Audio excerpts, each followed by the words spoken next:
अस्सलाम वालेकुम एवरीवन। इस वीडियो का टॉपिक जैसा कि आपने देख ही लिया होगा वो ये है कि बिटकॉइन में इन्वेस्टमेंट हलाल है या हराम है। My views on this. मैं आपको एक चीज़ बताता हूँ कि सबसे पहले तो स्कॉलर्स इस चीज़ को लेकर डिवाइडेड हैं। कुछ स्कॉलर्स ने फतवा निकाला है कि बिटकॉइन इज़ हराम टू इन्वेस्ट और कुछ बोलते हैं कि हलाल टू इन्वेस्ट। अब इसको लेकर मेरा ओपिनियन क्या है, उससे पहले मैं आपको ये बता देता हूँ कि क्यों लोग बोलते हैं कि दिस इज़ हलाल एंड क्यों बोलते हैं कि दिस इज़ हराम। क्यों ये हलाल है, जो लोगों के व्यूज हैं। अब उसमें मैं एक चीज आपको बताता हूं। सबसे पहले तो इसमें यह है, मैंने पॉइंट्स लिख के रखे हैं कि दिस इज डिसेंट्रलाइज्ड। सबसे पहले तो आपको ये बता दूं बिटकॉइन होता क्या है। Bitcoin is a basically crypto currency, जिसको कि हम डिजिटल करेंसी भी बोलते हैं। एक तरीके का डिजिटल एसेट ये होता है। तो क्रिप्टो करेंसी क्या है, जैसे कि हम बोलते हैं इंडियन रुपी या Saudi riyal, these are currencies. इनको आप देखकर इनके इनके पास एक बाइंग पावर होती है। अगर मैं किसी को 100 रुपए देता हूं तो मैं उससे कुछ खरीद सकता हूं। अगर मैं किसी को 50 रियाल देता हूं तो मैं उससे कोई उसके बिहाफ में कुछ खरीद सकता हूं। जैसे पुराने जमाने में क्या होता था, बार्टर सिस्टम चलता था। बार्टर सिस्टम क्या चल रहा है कि मान लीजिए मैं सिर्फ चावल है मेरे पास, मैं चावल उगाता हूं, तब कुछ करेंसी तो थी नहीं, तो मेरे पास सिर्फ चावल है। अब मैं सिर्फ चावल तो खाऊंगा नहीं, मुझे और भी कुछ चाहिए। अगर मुझे बाय चांस दाल चावल खाना है तो फिर मुझे उसमें दाल भी चाहिए। तो मैं क्या करूंगा, अगर मेरे पास मान लीजिए 100 किलो चावल है, मैं 1 किलो चावल लेकर किसी ऐसे पर्सन के पास जाऊंगा जिसके पास 100 किलो दाल या जितनी भी दाल होगी। मैं उसको 1 किलो चावल दूंगा, उसको बोलूंगा कि मुझे आप दाल दे दीजिए। वो 1 किलो दाल दे देगा या आधा किलो दाल दे देगा, जो भी है। This was barter system. लेकिन फिर क्या हुआ, फिर आ गया पैसा। पैसे का कहने का मतलब क्या है कि भाई अब बार्टर सिस्टम में कंफ्यूजन होता था, कितना चावल दूं तो कितनी दाल मिले। दाल उगाना मुश्किल है या चावल उगाना मुश्किल है, उस पर डिपेंड करता है कौन सा क्रॉप कितने सीजन में, और भेड़ बकरी सबसे कैसे एक्सचेंज करे, कुछ था नहीं। फिर एक पैसा करके चीज बनी। तो जब पैसा करके चीज बनी तो दिस इज हलाल, नो डाउट। इंडियन रुपी है, सऊदी रुपी में मैं उसको एक्सचेंज करूँ, दैट इज परमिसिबल, कोई प्रॉब्लम नहीं है। प्रॉब्लम कब आती है, जब मैं ट्रेड करने लगूं। अगर मैं फॉरेक्स करेंसी में ट्रेड करने लगूं, दिस इज नॉट परमिसिबल। मैं देखूं कि डॉलर की वैल्यू ऊपर नीचे हो रही है और उसके बेसिस पे मैं ट्रेडिंग करने लगूं। करेंसी के बेसिस पे ट्रेडिंग करना is not permissible in Islam, that is clear to you, मैं बार बार बता चुका हूं। बट आप उसको एक्सचेंज कर सकते हैं। तो अभी क्या है ना, अभी हमारे पास बिटकॉइन है। बिटकॉइन क्या है, क्रिप्टो करेंसी, मैंने आपको बताया, जिसको कि हम डिजिटल एसेट भी बोलते हैं। एक भाई ने सवाल किया कि क्या it is halal to invest. My opinion, honestly speaking, मैंने अभी तक बिटकॉइन में इन्वेस्ट नहीं किया है। मैं पहले म्यूचुअल फंड में इन्वेस्ट करता था, जब से पता चला है दे आर नॉट हलाल, मैंने पूरा का पूरा म्यूचुअल फंड पोर्टफोलियो अपना बेच दिया है। इफ यू वांट मैं प्रूफ भी बता दूंगा। स्टॉक्स अब मैं इन्वेस्ट करता हूँ हलाल और हराम देखकर, और दैट्स वाई मैंने ये चैनल बनाया है। गोल्ड में मेरा इन्वेस्टमेंट पहले था, बीच में मैंने बेच दिया। इंशाल्लाह I will invest in gold after some time. अब आप बोलेंगे और क्या इंस्ट्रूमेंट है, bonds are not halal, bonds पे मैं इन्वेस्ट नहीं करता हूँ। डेट में मैं इन्वेस्ट नहीं करता हूँ, डेट इज नॉट हलाल। हम बातें करते रहते हैं। रही बात बिटकॉइन की, तो मैं बिटकॉइन में क्यों नहीं इन्वेस्ट करता हूँ, तो इसको लेकर एक तो अभी ओपिनियन क्लियर नहीं है कि भाई ये हलाल है या हराम है। हम पॉइंट्स की बात कर रहे थे, तो आर्ग्यूमेंट्स क्या है हलाल होने के। तो सबसे पहला तो मैंने बताया डिसेंट्रलाइज्ड है ये और ट्रांसपेरेंट है। तो होता क्या है, इसकी माइनिंग करनी पड़ती है। ऐसा नहीं है कि भाई गए और कुछ भी एक इंसान कंट्रोल कर रहा है, कोई कंट्रोल नहीं करता है। This is a decentralised currency. Decentralise का मतलब क्या होता है कि भाई यूएस डॉलर है, यूएस डॉलर को फेडरल रिजर्व जो है कंट्रोल कर रहा है, या एक अथॉरिटी है उसके ऊपर। यहाँ पर कोई अथॉरिटी नहीं होती है। होता क्या है कि भाई ये सबके लिए ओपन है, किसी का इस पे वो नहीं है, क्योंकि डॉलर पर या रुपी पर कुछ पावरफुल लोगों का कहीं ना कहीं कंट्रोल होता है। तो दैट्स वाई। सेकंड चीज इज कि इसमें आप ये बोल सकते हैं कि इंटरेस्ट का कोई एलिमेंट तो है नहीं। बेसिकली मैं क्या कर रहा हूँ कि अगर बिटकॉइन को मैं कोई स्टॉक मान लूँ तो मैं खरीद रहा हूँ, उसको बेच रहा हूँ। तीसरा ये बनता है कि this is a valuable property. अभी जब स्टार्ट में बिटकॉइन आया तो उसको लेकर क्लैरिटी नहीं थी, बट अभी क्या हो रहा है ना कि क्लैरिटी बढ़ते जा रही है। This is a valuable property. Of course आज बिटकॉइन की वैल्यू बहुत ज्यादा, 1,16,000 में देख रहा था dollar, it is as of now.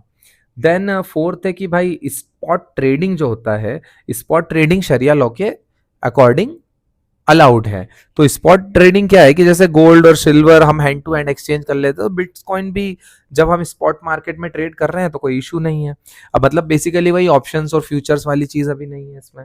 Fifth ये है कि भाई एथिकल यूज का पोटेंशियल जो है ये रखता है। जैसे कि गाज़ा हो गया या फिर जैसे अमेरिका है, अब अमेरिका क्या करता है हमको पता ही है कि अमेरिका क्या करता है, कभी भी किसी भी कंट्री पे कुछ भी लगा देता है। रशिया के ऊपर ये लगा दिया, बैन लगा दिया। क्यों लगा दिया? क्योंकि वो कुछ चीज़ों से कंप्लाई नहीं कर रहा है। सिमिलरली गाज़ा में भी अभी जो हम देख ही रहे हैं क्या हो रहा है, सो इसराइल या यहूदियों का बहुत ज़्यादा इन्फ्लुएंस है अमेरिका पर, जिसकी वजह से वो जो है अमेरिका बहुत ज़्यादा कंट्रोल्ड वे में, मतलब इज़राइल बेसिकली एड तक नहीं जाने दे रहा है, खाना तक नहीं पहुँचाने दे रहा है वहाँ तक। तो ऐसी जगह पर जहाँ पर अगर आपने ग्लोबल डॉलर को वैल्यू दे के रखी है, आप बोलते हो कि globally dollar is the most valuable currency, तो सवाल फिर ये बनता है कि अगर आपने एक कंट्री को बेसिकली क्या दे दी है, बहुत ज़्यादा पावर दे दी है। लेकिन बिटकॉइन के केस में क्या है, अब अगर जैसे सैंक्शन लगा दिए, रशिया पे सैंक्शन लगा दिए, उसको स्विफ्ट नेटवर्क करके एक चीज़ होती है, अगर आपको चाहिए तो उस पर भी वीडियो बना दूंगा मैं। स्विफ्ट से बाहर कर दिया यूएसए ने रशिया को। तो गाजा के साथ भी उन्होंने बहुत कुछ ऐसे ही किया है, वहाँ तो सब हमें पता ही है, हम देख ही रहे हैं क्या हो रहा है। ऐसे केसेस में बिटकॉइन एक ऐसा ऑप्शन बनता है कि आप जिसके थ्रू वहाँ पर एड पहुँचा सकते हो। तो ये आर्ग्यूमेंट्स है फॉर बिटकॉइन बीइंग हलाल। सेकेंड चीज मैं बताता हूं आपको कि बिटकॉइन बीइंग हराम, इसके क्या आर्ग्यूमेंट्स है। पहला तो यह है कि वॉलेटिलिटी बहुत ज्यादा है। इस्लाम में घरर जो है वो अलाउड नहीं है, पहली चीज। और इसमें वॉलेटिलिटी बहुत ज्यादा है, कभी भी आप कभी भी डाउन कुछ भी हो जाता है, ठीक है। सो एक तो ये पॉइंट बनता है। दूसरा ये बनता है कि इसकी अपनी कोई इंट्रिंसिक वैल्यू अभी तक नहीं है। देखिए कुछ कंट्रीज इसको एक्सेप्ट कर रही हैं, कुछ कंट्रीज एक्सेप्ट नहीं कर रही हैं। फिर इलॉन मस्क ने उठाकर ट्वीट कर दिया कि हाँ भाई हम टेस्ला के लिए इसको एक्सेप्ट करेंगे, फिर वो कुछ हुआ नहीं, उसके आगे बात नहीं। तो जब तक मैं बिटकॉइन देख कर कुछ खरीद नहीं सकता हूं, तब तक मैं ये कैसे बोल दूं कि वो चीज अपनी एक इंट्रिंसिक वैल्यू रखती है। आज अगर मैं 100 रुपए देता हूं और उसके बदले में मुझे खाना मिल रहा है, so that is something that I can use. लेकिन अभी इस चीज को लेकर हम कुछ बोल नहीं सकते हैं, इसीलिए इसको बोला जाता है अपनी इंट्रिंसिक वैल्यू नहीं है। तीसरा है कि illegal activities, that is one of the most important चीज। देखिए डार्क वेब पर इस तरीके की क्रिप्टो करेंसीज का बहुत ज्यादा यूज होता है, ठीक है। अब मैं आपको एक बात बताता हूं कि जो खुद डार्क वेब है वो भी अमेरिका ने इसके लिए नहीं बनाया था। मतलब बेसिकली अमेरिकन आर्मी ने बनाया था जहां तक मुझे पता है डार्क वेब। और वो बनाया किस चीज के लिए गया था, वो भी अच्छे ही कामों के लिए बनाया गया था कि भाई मैं अभी सर्फिंग कर रहा हूँ, वेब सर्फिंग में मेरा सारा डेटा ट्रैक हो रहा है, मैं कहाँ से सर्फ कर रहा हूँ, क्या कर रहा हूँ, क्या नहीं कर रहा हूँ।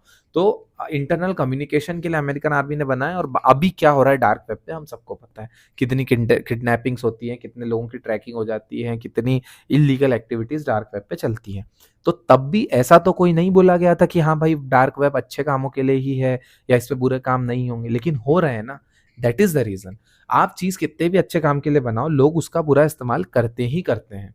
सो अभी बिटकॉइन के साथ भी यही चीजें हो रही हैं कि भाई अगर मैं पैसे दूंगा, नोट पे नंबर होता है, डॉलर पे नंबर होता है, ट्रैकिंग हो जाएगी इलीगल एक्टिविटीज में। अब इसको तो कोई ट्रैक ही नहीं कर सकता। सो इसके लिए बिटकॉइंस या ऐसी इस तरीके की क्रिप्टो करेंसीज का इलीगल एक्टिविटीज में बहुत ज्यादा यूज होता है। इसी तरीके के ट्रांजेक्शन करे जा रहे हैं। अब हम बोले फोर्थ पॉइंट क्या है, तो अगेन ये एक अच्छी बात भी है, बुरी बात भी है कि भाई कोई स्टेट बैक्ड अथॉरिटी नहीं है, इसको कौन कंट्रोल कर रहा है, आपको पता ही नहीं है कौन कंट्रोल कर रहा है। सो ये एक पॉइंट है। अब मेरा मतलब क्या है, देखिए प्योरली इन्वेस्टमेंट पर्सपेक्टिव से बोलूं तो वॉलेटिलिटी बहुत ज्यादा है, कभी भी कुछ भी हो सकता है, ठीक है। तो एक तो ये पॉइंट है, इसलिए मैं अभी अवॉइड करता हूं इस इन्वेस्टमेंट को। मतलब बहुत अच्छा भी हो सकता है, बहुत बुरा भी हो सकता है। फिर बिटकॉइन, तो फिर बिटकॉइन की ही क्यों बात करें, हम इथेरियम की भी बात कर सकते हैं, डोगे कॉइन की भी कर सकते हैं। अब होता क्या है कि फॉर एग्जाम्पल आपने बिटकॉइन बिटकॉइन सुना, इलॉन मस्क ने डोजे कॉइन के लिए ट्वीट कर दिया, वो डोजे कॉइन बढ़ गया, हो गया, एक बंदे ने कंट्रोल कर लिया। आप बोल रहे थे कोई क्रिप्टो करेंसी इसको कंट्रोल ही नहीं करता, ये देखो एक बंदे के ट्वीट से उसके इतने ज्यादा प्राइसेस बढ़ गए। तो फिर अब इसमें कुछ मासूम लोग फंस गए। हाँ हो, पता नहीं, क्या पता आपको बैकग्राउंड में क्या चल रहा है। तो कल को कोई ट्वीट कर देगा, कुछ हो जाएगा, आसमान छू लेंगे प्राइसेस, फिर नीचे आ जाएंगे। तो इस तरीके की चीजों को मैं बेसिकली ये नहीं चाहता कि अपनी एसेट्स का कंट्रोल किसी और के हाथ में दूं। This is my opinion. Second चीज, इलीगल एक्टिविटीज में इसका यूज होगा, नो डाउट होगा, बहुत ज्यादा होगा, ठीक है। और फिर बात वहीं आ जाती है कि किस तरीके की माइनिंग हो रही है। अभी डिसेंट्रलाइज्ड है, टेक्नोलॉजी बढ़ती है, किसी ने एआई कोड लिख दिया, पता नहीं क्या होगा डिसेंट्रलाइजेशन का। टेक्नोलॉजी अभी की सिचुएशन में बहुत तेजी से आगे बढ़ रही है। We don't know what is going to happen.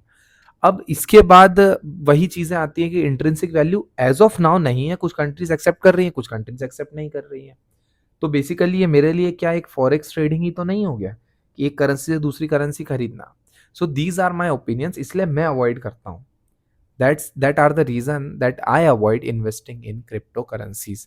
अगर आपको और कोई डाउट है तो आप बिल्कुल कमेंट कर सकते हैं। शुक्रिया। अब ये देखिए, मैंने आपको अभी बताया था कि मैं क्यों अवॉइड करता हूँ। मैं आपको इसका एक एग्जांपल भी देता हूँ। ये देखिए, बिटकॉइन है, ये बिटकॉइन चल रहा था। अब बिटकॉइन का आप चार्ट देखिए, आपको बताता हूँ। 2022 समथिंग में ये बिटकॉइन पहुंच गया था कितने तक, $70,000 तक पहुंच गया था। ठीक है, कहाँ से, 9,000 से लेकर $70,000 तक। आप इमेजिन कर सकते हैं, $70,000। इसके बाद देखिए कैसा ड्रॉप आया है इसमें, सीधे वापस से 15,000 पे। तो ये वॉलेटिलिटी होती है, फिर 70,000 पे, फिर नीचे। सो मैनिपुलेशंस का कोई वो नहीं है, पावरफुल लोग हमेशा पिक्चर में आते ही आते। तो इसलिए मैं बोलता हूँ कि मुझे नहीं पता है क्या नहीं है, इसलिए मैं एज ऑफ नाउ अवॉइड कर रहा हूँ किसी भी तरीके की क्रिप्टो करेंसी में इन्वेस्ट करना, जब तक कि मुस्लिम्स स्कॉलर्स सारे एक पेज पे नहीं आ जाते कि हाँ दिस इज हलाल और दिस इज नॉट हलाल, तब तक के लिए। शुक्रिया, अल्लाह।